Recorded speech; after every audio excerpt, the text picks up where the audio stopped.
Ils sont attristés, choqués, bouleversés. Les hommes politiques occidentaux ont employé une multitude de grands mots pour exprimer leurs sentiments sur les événements en Ukraine. Leurs voix ont formé un chœur, dirigé par le président polonais Kwasniewski, qui a comparé Maïdan avec la place Tiananmen, et son Premier ministre, Donald Tusk. Quand le monde entier devient le témoin de l'assassinat de manifestants pacifiques et que le gouvernement ne fait rien pour stopper la violence, il devient clair pour tous que la responsabilité incombe aux autorités. Ce sont elles et bien elles et non l'opposition qui est coupable de la mort de toutes les victimes et du drame qui se joue dans les rues de Kiev, a-t-il déclaré. Mais le Premier ministre polonais a oublié de mentionner les 10 policiers assassinés dans les rues de Kiev.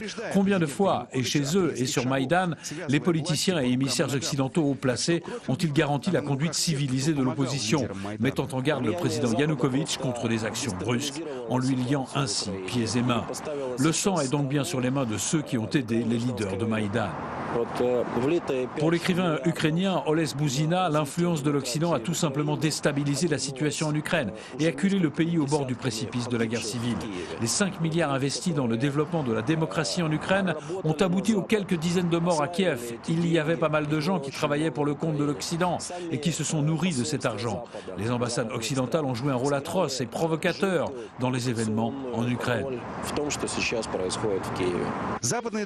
Les bienfaiteurs occidentaux ont tout fait pour faire éclater l'unité de l'Ukraine. Ils ont envoyé à Kiev des émissaires de paix équipés de carottes et de bâtons, de menaces pour le gouvernement et de promesses pour l'opposition. L'étranger vous aidera. Ils ont tout fait pour attiser les flammes, pour faire paraître toute concession du gouvernement, même les plus consistantes, comme insignifiantes et propres à aiguiser encore plus les appétits et les ambitions. Donc si on peut reprocher une chose au président Yanukovych, c'est seulement son indécision. L'Occident joue un rôle atroce parce qu'il ne fait pression que sur le président Yanukovych pour qu'il retire les forces anti-émeutes, mais pas sur l'autre partie, celle qui se fait appeler l'opposition. Ce serait bien de faire pression sur eux aussi, psychologiquement, comme sur leurs comptes bancaires, leurs biens immobiliers, parce que les biens immobiliers de Klitschko, par exemple, sont en Occident. Mais l'Occident ne le fait pas. L'Occident ne fait pression que sur un camp.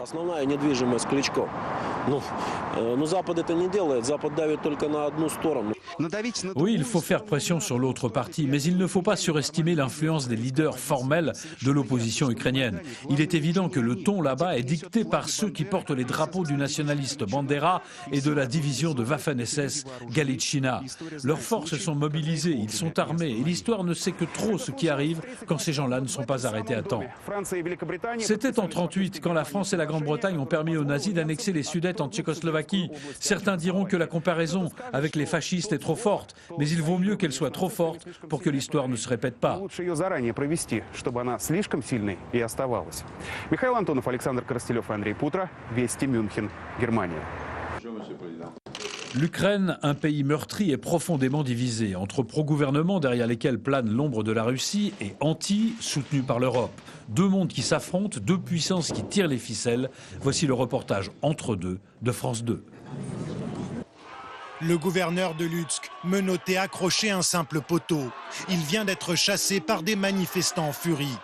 Lviv, deuxième ville du pays, est tombée la veille dans les mains de l'opposition. En fait, tout l'ouest de l'Ukraine bascule, alors que pendant ce temps-là, à l'est, tout près de la frontière russe, le décor et le discours sont totalement différents.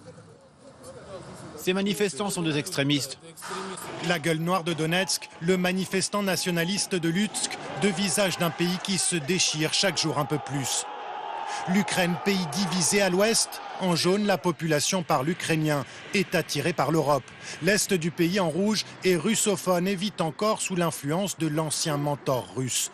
Dans les grandes villes de l'est du pays, les statues de Lénine trônent encore, traces de l'Union soviétique.